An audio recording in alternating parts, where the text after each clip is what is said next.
Former Bayan Muna Representative Teddy Casino slams allegations made against him during Tuesday's Senate hearing. The National Task Force to End Local Communist Armed Conflict presented a supposed former communist rebel who claimed that the College Editors Guild, which Casino used to head, was a legal front of the Communist Party of the Philippines. But Casino denied this, saying the witness was spouting off lies. Joining us today is former Congressman Teddy Casino. Good morning, sir, and thank you for joining us. Good morning, Christian, at good morning po sa lahat ng nanonood. Okay, were you invited in the first place to the Senate hearing on red baiting? No, I was not. Okay, but are you going to attend in case you get invited? Because I think that was not the first and last hearing on the red baiting issue. Are you going to attend if invited? Well, if invited, I will probably attend. Because, you know, my name was mentioned the last time, and I think that was unfair. Because I assume that you would want to confront this star witness, Jeffrey Celiz. Well, I don't really want to confront him because he's coming out with all these unsubstantiated allegations and lies. And I don't want lies to be thrown at my face at that venue. But if he will be there, then I will have to confront him. Okay, but do you know him? Well, I knew him, 29 years ago when we were students. As he said, he was a member of the student publication in Iloilo. I was the chairperson of the College Editors Guild there. I was the national president, so of course I know him. Eventually, he became active in the cause-oriented movement in Bagong Alyansa Makabayan, I think until 2001 or 2002. So I'm sure our cross had passed several times. Okay, because his allegation was that you were not only the head of the College Editors Guild of the Philippines, but you were also a member of the Communist Party of the Philippines. Is this true? Well, that's what's ridiculous about the accusations. On the basis of my being the national president of the College Editors Guild, he makes this incredible jump that therefore I am a ranking leader or a cadre of the Communist Party of the Philippines, which is not true at all, and I deny that. Okay, because I think during the hearing he was coming up with, he talked about the so-called recruitment process, because the allegation was that groups such as the CGP was a front organization for the Communist Party of the Philippines, and that there was an underground layer for every above-ground front organization. Is this true? Well, no, of course not. He even mentioned who recruited him, Mr. Randy Malayaw. Unfortunately, Randy Malayaw is dead, so he cannot defend himself. He cannot refute those allegations. And this is what the problem of red baiting is all about. It's about casting all these allegations without presenting any proof. He told the Senate and the nation that I was a ranking leader of the Communist Party. On what basis? Because I was national president of the College Editors Guild. Because he believes that a prominent activist is automatically a member or a cadre of the Communist Party. That is the problem about this red baiting. Walang batayan, walang ebidensya, all these allegations, general sweeping statements. And the persons who are accused cannot even defend themselves. You know, and even if it were true, if someone was a member of the CPP, even if I were a member of the CPP, the real question is, am I doing anything illegal? Am I doing anything wrong with having these advocacies? Yeah, so what is really the problem? And that is the problem with red tagging. The objective there is to link you with the Communist Party, with the New People's Army, to insinuate that you are doing something illegal, and therefore to shut you up, and to create that chilling effect against people who are critical of government and have these progressive advocacies. Okay, so you made that very interesting point there, assuming for the sake of argument that you were or you still are a member of the Communist Party of the Philippines. What's the big deal? Because in the context of that discussion, we don't have the anti-subversion law anymore. But the CPP and the NPA have been tagged as terrorists by the United States, the European Union, and also by President Rodrigo Duterte. So how do you reconcile those two facts? Well, they are actually tagging us as terrorists. But the question is, what terrorist act have we committed? Is fighting for land reform a terrorist act? Is organizing labor unions a terrorist act? Is fighting against large-scale destructive mining a terrorist act? Is defending the West Philippine Sea a terrorist act? You know, if they are alleging us to be terrorists, then they should state what the terrorist act is, and they should say it out loud, present their evidence, and bring it to the proper venue, which is the court. But Mr. Celiz and his cohorts in the National Task Force to End Local Communist Insurgency are going around town making all these sweeping allegations of us being terrorists, of us recruiting for the NPA, without showing a shred of evidence. All they have is their so-called personal experience. Well, that's for them.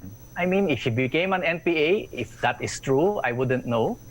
Then that is his experience. But to drag the names of others and to allege that the entire organization is part of this grand communist conspiracy, that is where the danger lies, because that is guilt by association. That sends a chilling effect on our people.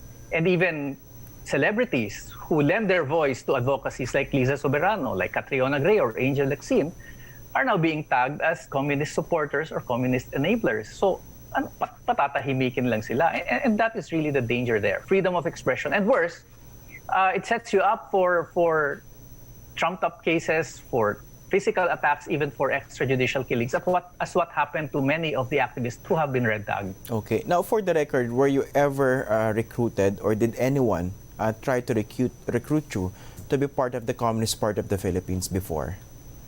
No, I was not recruited to the Communist Party.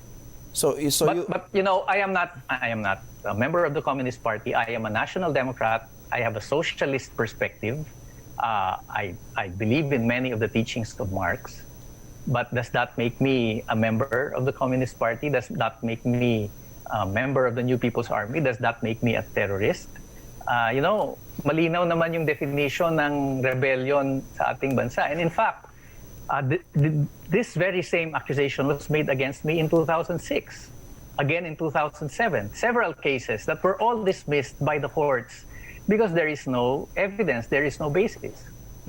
But I think, if you remember the Batasan 6 case, kahit nga yung Plaza Miranda bombing, inakusa sa akin eh. Because supposedly, I was part of the communist group. And so even the Plaza Miranda bombing, when I was 3 years old, was pinned on me. And when I said, how can that be? I'm only 3 years old. I'm probably in shorts and diapers. Then Justice Secretary Gonzales said, that is a matter of defense. You raised that in the court. You see how ridiculous this red tagging goes. Yeah, but the allegation coming from the security forces is that you guys are allegedly splitting hairs when it comes to how recruitment happens between front organizations, quote-unquote. Allegedly, groups such as CGP, the League of Filipino Students, are actually operating in the so-called white areas, and these organizations are actually sources of recruitment for the New People's Army. How do you respond to that? Well, that is their theory. But of course, we cannot deny that the New People's Army will recruit from all sorts of organizations that it can get members from. And of course, activists will be a target of their recruitment. Kasi aktivista nga eh. They are also fighting basically for the same kinds of social reforms that they are. Only that the activists are not engaged in the armed movement. So there is no denying that there are members of student groups, of labor unions, farmers organizations, even government employees, even yung mga taga-PMA nga nare-recruit sa NPA eh. So the NPA will always recruit from idealist groups to join their movement. But to say that we are consciously recruiting for them, that because the NPA recruits from our ranks, therefore we should close down our organizations and stop our advocacies, doon ang problema. Because you are treating people and organizations engaged in the legal parliamentary struggle, you're treating them as if they were armed combatants or rebels, which is not the case. Yeah, because I think another claim is that as front organizations, you provide refuge for NPA recruits, and before they actually become actual parts of the or members of the New People's Army, they go through an immersion program, right? And that not all members of a front organization allegedly is actually recruited to be part of the NPA. They pick who would be radicalized? I mean, how do you respond to allegations like this? Well, itong concept ng front organization, it's a very interesting concept. There is no legal basis for that. There is no law that defines what a front organization is. For example, College Editors Guild of the Philippines, it was founded in 1931. It predated the Communist Party of the Philippines. You had people like Miriam Defensor Santiago, who were members of the College Editors Guild. You have many journalists now who are members of the College Editors Guild. So are they now part of this communist conspiracy to topple the government? Of course not. Now, if the NPA recruits from the ranks of campus journalists, if they recruit from the ranks of labor unions, if they recruit from the ranks of climate change activists, does that mean that the climate change activists, the labor unionists, and the student journalists are front organizations, that they are engaged in the communist conspiracy? That is the dangerous proposition there. And that is exactly what the NTF-LCAC is now saying. Okay, I'll let you respond to another very serious Now, if they have proof, for example, that I recruited for the NPA, then name. Sino ba yung na-recruit ko sa NPA? If they have proof that I am a member of the CPP, if they can show people who I was meeting as a member of the CPP, that I gave instructions to the NPA, then come out with it. But to say that because I am a prominent activist, that because I was the president of the College Editors Guild 29 years ago, therefore I am a communist and I am still a communist, etc. Okay. I think that is not only unfair, that is bordering on the criminal. And, Okay. and they can be liable for libel, actually. Okay. Are you planning to sue your accuser for libel? Well, some lawyers I've talked to are saying that all the elements of libel are already there. So that's one of the options I'm looking at. Okay, now for the sake of argument, I know that your accuser has a burden of proof, right? He has to prove his allegations against you. But for purposes of discussion, how exactly do you prove whether someone is a member of the Communist Party of the Philippines? I mean, how do you do it? I wouldn't know, they will probably... I mean, are they come up with card-bearing the roster. members? I suppose not, right? I don't think so. And that's their burden to prove. But in the first place, ito nga problema, Christian, even if they prove that someone is a member of the CPP, even if they carry ID cards that says CPP, what is the crime? Did they rob a bank? Did this person shoot at government soldiers? Well, but we now have the... what they should prove is the illegal acts. Yeah. Membership per se is not even illegal in our under our law. But don't you think that now becomes a very close possibility given the new anti-terrorism law? Wasn't that precisely the point? Okay, so we have a new anti-terrorism law. But there is a process before you say that this group is a terrorist group. Prescription and designation. Yes, it has to go to a process. Hindi pwede yung ginagawa ni Parlade na magpapa-interview siya or he posts on Facebook naming these people, naming these organizations as terrorist communists without due process. Even if we oppose the anti-terrorism bill and 37 petitions have been filed in the Supreme Court against that, there is still that process that has to be followed. And these people who are supposed to be the law enforcers are the very ones violating the process prescribed in the law. Yun na nga kung yung mismo yung magpapatupad ng batas na nagba-violate dyan, where do we run to? Of course, there's a process involved, but the process of prescription is much longer. So I think it would entail at least 6 months, and they right? have to prove they have to prove their case. But the designation is much quicker, so that can easily be used against people like you. That is the danger. Pag na-designate ka ng ATC, does not even require a hearing if you are not even informed that you are being accused. And on that basis, they can freeze all your assets, all your accounts.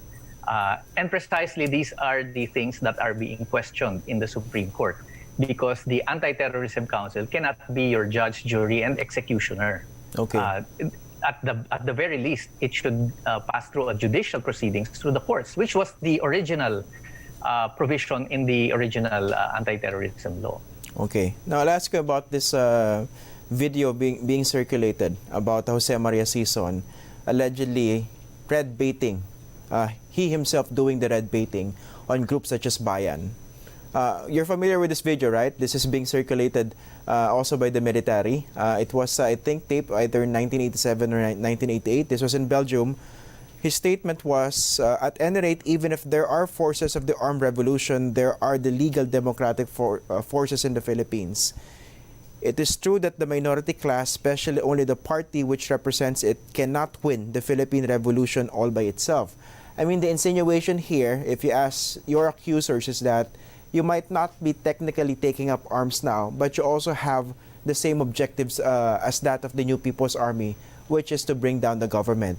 Is this your objective? You know, look at the Bayan Muna Constitution. Look at the Bagong Alyansang Makabayan Constitution, bylaws, and program. There is nothing there that calls for the armed overthrow of the government. I think Joma Sison, napanood ko lang yung nasa YouTube and apparently it was a lecture of some sort. He was describing the progressive forces in the Philippines. And I think it was very clear. He made a distinction between the armed revolutionary underground, which is basically the Communist Party, the CPP, and the NDF, and the legal democratic forces. So by making that distinction, kita mo na kaagad pagkaiba yun. You cannot treat them equally because the legal democratic forces precisely are engaged in the legal democratic framework. They abide by the laws of the land. They push for these advocacies through legal means. And that makes them different from the CPP-NPA, which does not abide by the legal constitutional framework and is in fact working for the overthrow of the government. Now, for Sison to say that these are all, pwede mo naman i-generalize lahat yan, naglalaban ang pambansang demokrasya, lahat yan, they are fighting for human rights, they are fighting for land reform. I think that is simply an objective statement. But to say that the legal democratic forces are therefore also engaged in the armed overthrow of the state, it's a leap of logic, which I think Sison has never said. But how about the alleged same objective to help make the Philippine Revolution succeed? Again, Bayan Muna does not have revolution in its program. Malinaw naman ang aming program agrarian reform, labor rights, women's equality, environmental protection, indigenous peoples. But we are not engaged in the armed overthrow of the state. And we do not resort to arms to achieve those objectives. Ang trabaho namin is to organize the sector, to empower them so that they are able to fight for their rights. Yeah. The NPA takes it a step higher by actually working for the downfall of the state.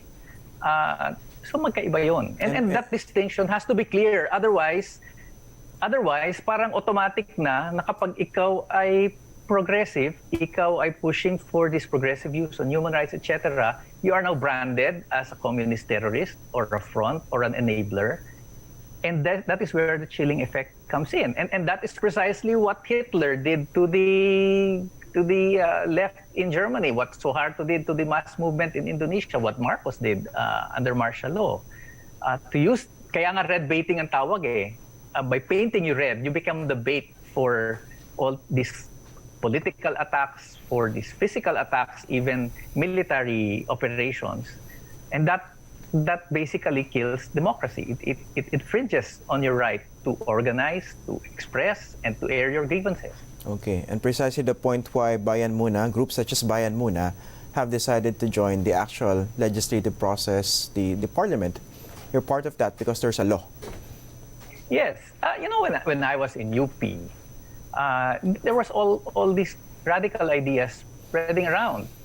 And of course, kasama sa mga radical ideas dyan, mamundok na lang.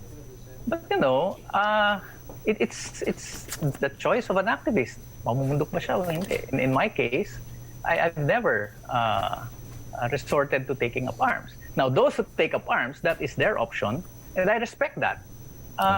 No self-respecting leftist will condemn the armed option chosen by people. That kumbaga, yan yung that's part of the strategy that they are taking.